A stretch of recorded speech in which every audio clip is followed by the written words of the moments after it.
Manalangin po tayo sa gabing ito. Panginoong Yesus, muli kaming lumalapit sa inyong harapan. Nagpapasalamat, Panginoon, sa pagkakataong ito na kami po ay muli magkakasama, nagpapalinis ng inyong nga pong banal na dugo sa isip, sa salita at sa gawa. We pray, Lord God, for the mighty move of the Holy Spirit sa amin pong online Bible study. Mangusap ka sa amin individually, personally, Panginoon, marami kaming matutunan at ma-apply po namin ito, Lord God, sa amin po mga buhay. Salamat, Lord, sa oras, panahon na binigay ng bawat isa. Siyang tunay na kayo po magbabalik nito sa kanila ng siksik, ng liglig at umaapaw, Panginoon. Sa inyo, Lord, ang papurit pagsamba sa pangalan ni Jesus.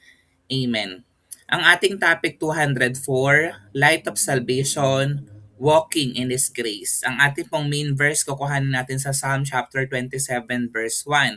Sabi po dito ng salita ng Diyos, "The Lord is my light and my salvation, so why should I be afraid?" Siyempre nagsasalita po dito walang iba kundi si David kasi yung mga awit po ay siya po ang nagsulat nito. Si Yahweh ang ilaw ko at kaligtasan, sino pa ba ang aking katatakutan?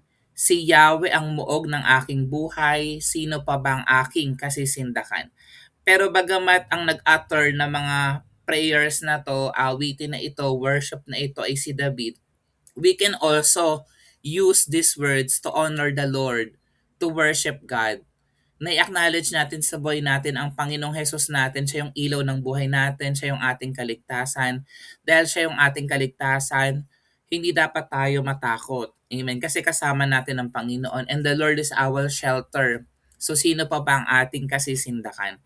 Sa buhay natin, hindi may iwasan ang takot, hindi maiwasan ng problema or even uncertainties. Lalo na ngayon, 'di ba? Kita natin yung nangyayari sa Middle East. Minsan natatakot tayo, 'di ba? Hindi man tayo affected directly, pero merong impact po 'yun sa atin in the long run. Hindi lang ito about issues na nangyayari sa mundo, even sa mga personal struggles po natin, 'di ba? Financially, physically, kung meron tayong sakit at karamdaman or mahal po natin sa buhay, relational problems, yan, emotional problem. Sabi dito, hindi natin may iwasan yung ganong bagay. Pero katulad ni David, we can declare with confidence, "The Lord is my light and my salvation." Ang alam lang natin talaga, si David ay warrior of God, di ba? A man after God's own heart. Pero katulad din po natin, marami rin po siyang pinagdaanan, marami rin po siyang struggle. Dumating sa point na siya po ay natatakot kasi baka patayin na po siya ni Saul, di ba? Pero in the new covenant of grace, hindi na tayo nakatali sa condemnation ng law. Instead, we live in the assurance that Jesus, our Savior, is both our light, pag sinabing light, guidance, nagbibigay ng truth, ng katotohanan, ng presensya, di ba? And our salvation, nagbibigay ng deliverance, eternal security. So alam natin na ang kaligtasan na tinanggap natin kay Lord, hindi lang po ito pangbuhay na walang hanggan. Even the salvation na narito here on earth pa lang po tayo, na-experience na po natin yung deliverance ng Panginoon. And the Lord through His Word is our light. 'Di ba? A light unto my path, sabi ng awit. Siya yung gumaguide sa atin para lakaran natin yung tamang landas na gusto ng Lord na gawin po natin. Si David po isang hari, isang warrior, and at the same time a man of worship. Isa sa magandang katangian talaga ni David ay talagang nagpupuri siya, sumasamba siya sa Panginoon. Hindi siya natatakot, hindi siya nahihiya na ipakita kung gaano ka-bold yung kanyang pagpupuri, pagsamba sa Panginoon. Maraming laban siyang hinarap. Katulad din natin, hindi man tayo nakikipagbakbakan in the physical na katulad ni David. Marami rin po tayong mga laban na hinarap at hinaharap at patuloy pang haharapin in the long run mula sa mga kaaway, ang raming mga tao na galit dito kay David, betrayal, 'di ba? Yung kanyang anak, 'di ba? Binetray siya hanggang sa personal na struggles. Imagine namatayan ka ng anak, 'di ba? Yan, sa Psalm chapter 27, ito po ay declaration ng faith niya sa gitna ng fear. Sa Old Covenant, ang presence ni God ay nakikita sa tabernacle at sacrifices. So, ganun po yung kapanahunan in the Old Testament time. Only the priest can enter the tabernacle. At kayo, na para mapawalang sala yung kasalanan, magdadala ka ng handog na susunugin, kailangan ng dugo para mapatawad yung kasalanan. Kaya nga ang ginawa ni Jesus Christ, 'di ba? Sinacrifice yung kanyang sarili para siya yung maging offering natin once and for all. Sa New Covenant, dahil kay Jesus, tayo mismo ang templo ng Holy Spirit. 'Di ba? Sabi, we are the temple of the Holy Spirit. Nung tinanggap po si Jesus Christ na Lord na Savior ng buhay mo, tumira na sa iyo ang banal na Espiritu. Kaya mas meron tayong intimate access sa Kanya. His light shines directly in our hearts. Kaya nga 'di ba even ngayon, iba-iba tayo ng lugar. We're here online sa iba't ibang lugar pero kasama natin yung banal na espiritu. Kasama natin ang Panginoon kasi yung ating katawan that is already the temple of the Holy Spirit. We are the church. We are the temple of the Holy Spirit. 3 points ang gusto kong ituro sa atin tonight. Number 1, seek His presence. Alam mo, ang ganda ng sinabi dito ni David, Psalm chapter 27 verse 4. One thing I ask from the Lord, to dwell in the house of the Lord all the days of my life. Di ba ang ganda ng kanyang prayer? Gusto niya na makapanahan doon sa templo ng Panginoon sa buong buhay niya. Pero tayo, hindi na natin pinagpe-pray yan kasi we're already dwelling in the house of the Lord. Kasi nga, di ba, our body is already the temple of the Holy Spirit. Even si Mary, sabi niya dito sa Luke chapter 10 verse 39, Mary chose to sit at Jesus' feet. Sana ganoon din tayo. So yan, nagbibigay tayo ng oras, ng panahon na makapakinig ng salita ng Diyos katulad ng ginawa ni Mary. Nagte-take time tayo to worship, to pray to God katulad ng ginawa ni David. Sa New Covenant, we don't strive to earn His presence. We rest in it. Magkaiba yun ha. Kasi sa Old Testament, kailangan pagsumikapan mo para maramdaman mo ang presensya ng Panginoon. Kailangan talagang manalangin ka ng walang humpay, kailangan talaga na mag-fasting ka ng walang humpay, kailangan talaga na mag-offer ka para maramdaman mo yung presensya ng Panginoon, yung pagsama ng Panginoon. Ganon in the Old Testament time. Pero ngayon, nasa atin na agad ang presensya ng Diyos. So we rest in the presence of God. We enjoy the presence of the Lord. So hindi na po tayo nag-i-strive kasi binigay na po yan sa atin ng Panginoon. Sabi ng awit 27 verse 4, kay Yahweh isang bagay lang ang aking hiniling. Iisa lamang talaga ang aking hangarin, ang tumira sa templo niya habang buhay upang kagandahan ni Yahweh aking mapagmasan at to'y humingi sa kanya ng patnubay. Ito, Old Testament kasi to, kaya nananalangin si David na ma-experience niya yon, yung presensya ng Panginoon. Pero sabi ko nga, in the New Covenant, sa panahon po natin, tayo po ay naninirahan na kapiling ang Panginoon kasi yung ating katawan, ito na po yung templo ng Banal na Espiritu. Sa Luke chapter 10 verse 39, may kapatid siyang si Maria na naupo sa may paanan ng Panginoon upang makinig sa kanyang itinuturo. So ito yung story tungkol kay Mary at saka kay Martha, 'di ba? Na si Martha abalang-abala ng pagpe-prepare ng pagkain, pag-aasikaso kay Jesus. Pero si Mary, sinet aside niya yung kanyang ginagawa at binigyan niya ng oras ng panahon ang pakikipag-usap sa Panginoon, pakikinig ng kanyang salita. So, mas pinuri siya ng Panginoon. In the same, katulad ng ginagawa natin tonight, nakikinig tayo ng salita ng Diyos. Amen. Ito yung kalooban ng Panginoon na pinaprioritize natin siya kahit na maiksing oras, 'di ba? So andun tayo to listen to the word of the Lord kasi yun yung mas meron tayong pakinabang.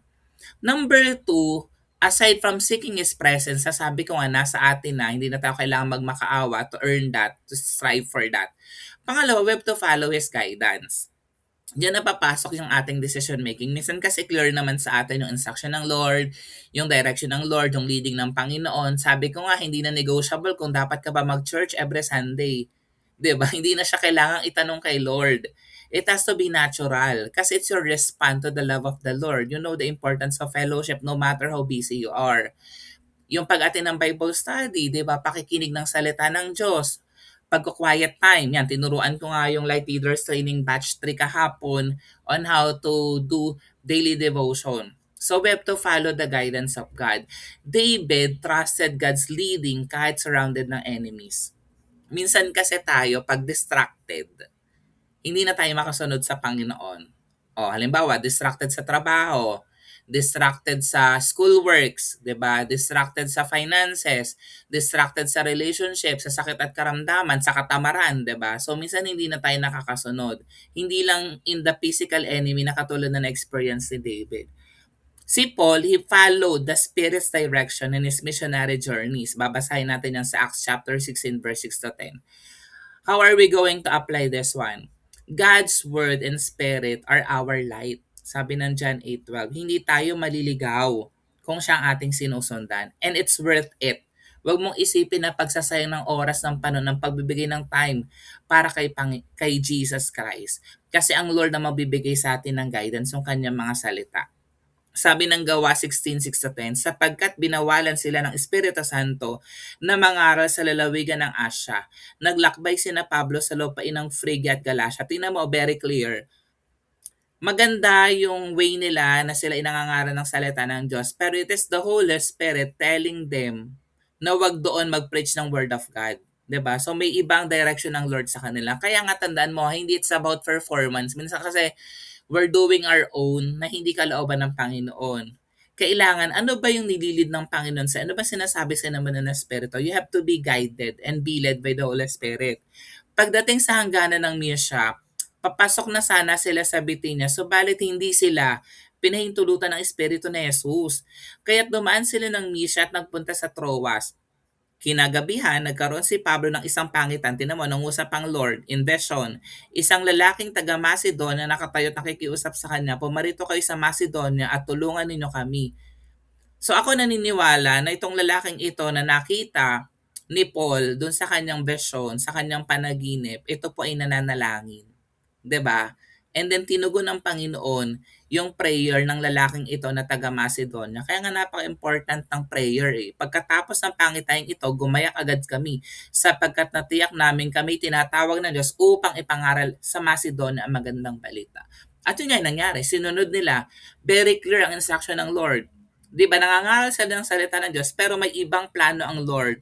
You have to go to Macedonia kasi merong isang lalaki doon na aking ililigtas si pagpe-pray mo, papatanggapin mo kay Jesus Christ na Lord and Savior ng buhay mo.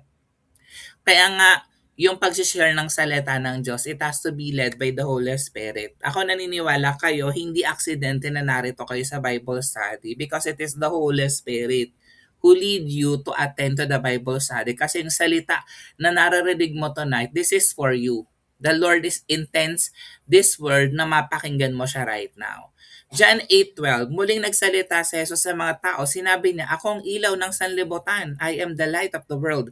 Ang sumusunod sa akin ay magkakaroon ng ilaw sa kanyang buhay at hindi nalalakad sa kadiliman. Again, hindi tayo talaga yung ilaw ng sanlibutan. Ang Panginoon ang ilaw ng sanlibutan. We just share kung anong liwanag ang meron ng Panginoon. Di ba yung pangalan ng aming simbahan, Light of the World. So si Jesus Christ talaga ang tunay na liwanag. Pero dahil ang Diyos ay nagliliwanag sa buhay natin, nakikita rin sa atin yung liwanag ng ating Panginoong Heso Kristo dapat. Kasi nga, ang sumusunod sa Kanya ay nagkakaroon daw ng ilaw sa Kanyang buhay at hindi nalalakad sa kadiliman. Yung last point ko tonight, wait on His deliverance. Lagi ko tong sinasabi, isa sa challenging part talaga ng Christian journey and faith is yung paghihintay. Kasi minsan, ang tagal-tagal mo na nagpe-pray kay Lord, very eager ka naman, hindi ka nagsisis into prayer, very committed ka, devoted ka kay Lord, pero minsan hindi pa rin tinutugon yung ating mga panalangin.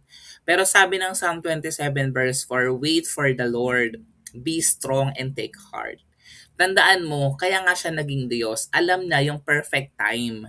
So you have to wait for God's perfect time in your life. Yan. Abraham waited for God's promise of Isaac. Ang tanda na nila, di ba? Pero ano nangyari? Dahil sila'y nainip na ibigay ng Lord yung pangako ng Diyos na sila magkaroon ng anak, dumiskarte sila ng kanila, 'di ba? Kaya nga pinasiping ni Sarah si Hagar kay Abraham and then nagkaroon nga sila ng anak si Ishmael. Ayan, pero hindi si Ishmael talaga yung pangako ng Lord kay Abraham kasi the Lord promised Abraham and Sarah. Kaya nga binigay niya si Isaac. In grace, waiting is not passive. Pag sinabing passive, yung wala kang ginagawa na maghihintay lang talaga ako. It's trusting that Jesus already secured the victory. Yung hindi pa nangyayari, pero alam mo na ibibigay sa'yo ng Panginoon in His perfect time. Dahil doon, secure ka. It will come to pass in His perfect time. So magtitiwala ka sa Diyos. Amen?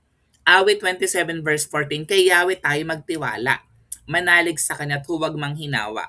kay Yahweh tayo magtiwala. So yan, lagi kong i-remind sa inyo, katulad din ng sinabi ni David, kay Diyos, kay Jesus Christ tayo palaging magtiwala. At minsan kahit na nanghihinawa tayo, minsan tinatamad, nawawalan ng pag-asa, inuulit ng verse, magtiwala tayo sa Panginoon. Romans 4:20 to 21, hindi siya nag-alinlangan sa mga ako ng Diyos. Salip, lalo siyang lumakas dahil sa kanyang pananampalataya at nagpuri pa sa Diyos. Lubos siyang naniwala na tutuparin ng Diyos ang pinangako nito. O 'di ba? Ganun din dapat tayo.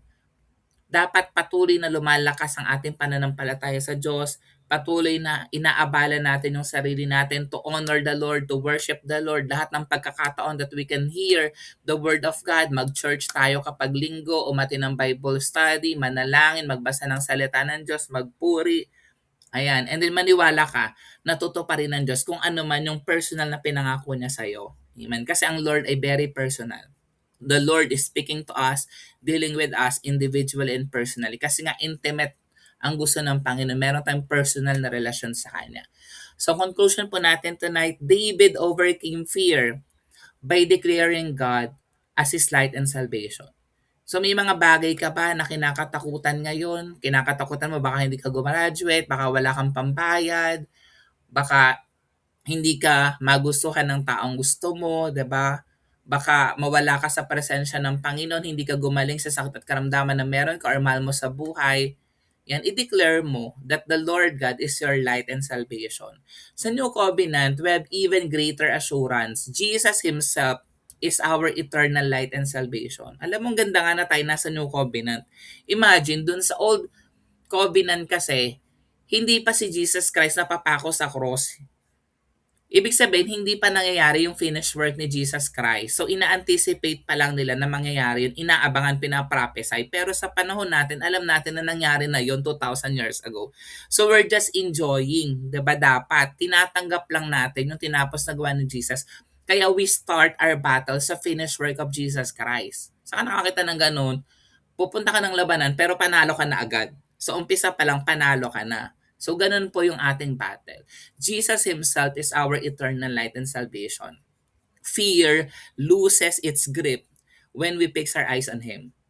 So, pag minsan, nasa-segue ka, nakakatingin ka sa mga maling bagay, sa ginagawa ng kaaway sa buhay mo, balik ka sa Panginoon. Tumingin ka sa tinapos na gawa ng ating Panginoon kasi mawawala yung takot mo at papalitan niya ng Lord ng pagtitiwala at pananampalataya. So, how are we going to apply? When fear comes, declare, the Lord is my light and salvation. Kasi sinabi ko sa inyo, as Christians, hindi tayo exempted na may mga times talaga na meron tayong anxiety, natatakot tayo, di ba? Pero i-declare mo, the Lord is my light and salvation. And then spend time in His presence daily. Kailangan daily, and it has to be intentional. Dapat nagbibigay ka talaga ng oras para kay Lord. Manalangin ka, mag-worship ka, mag-aral ka ng kanyang salita. And then pangatlo, trust His timing. Yung deliverance ng Lord may not be instant. Kasi pag tumutugon ang Lord, hindi naman agad-agad. Minsan, instant, yes. Minsan may ganong panalangin. Minsan you have to wait. Minsan no. But His grace, tandaan mo, is always sufficient. Hindi pa man tinutugon yung iyong panalangin, hindi pa man nangyayari yung ina-anticipate mo, tandaan mo, sapat ang biyaya ng Diyos sa buhay po natin. Sa gitna ng dilim, piliin mo magtiwala sa liwanag ng kaligtasan. Walang iba kundi ang ating Panginoong Hesukristo. Lord, salamat Panginoon sa gabing ito. Truly, you are our light, our salvation. Dalangin namin, O Jesus Christ, na yung mga salita na aming napakinggan magkaroon ng buhay ng kapangyarihan sa amin.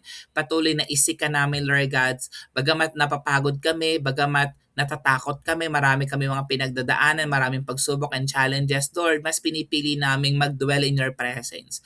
Magtiwala sa inyo, mag-rest sa inyo pong presensya, Panginoon Lord God. At alam ko, Panginoon, as we wait, in your perfect time, it will come to pass. Ibibigay nyo sa amin yung aming mga desires. At kung may mga mali kaming desires, alam namin na kayo po magpapalit nito ng desires sa sang-ayon sa inyong kalooban, Panginoon. Kaya Lord, sa gabing ito, purihin ka, dakilain ka sa mga parangalan sa pangalan ni Jesus. Amen.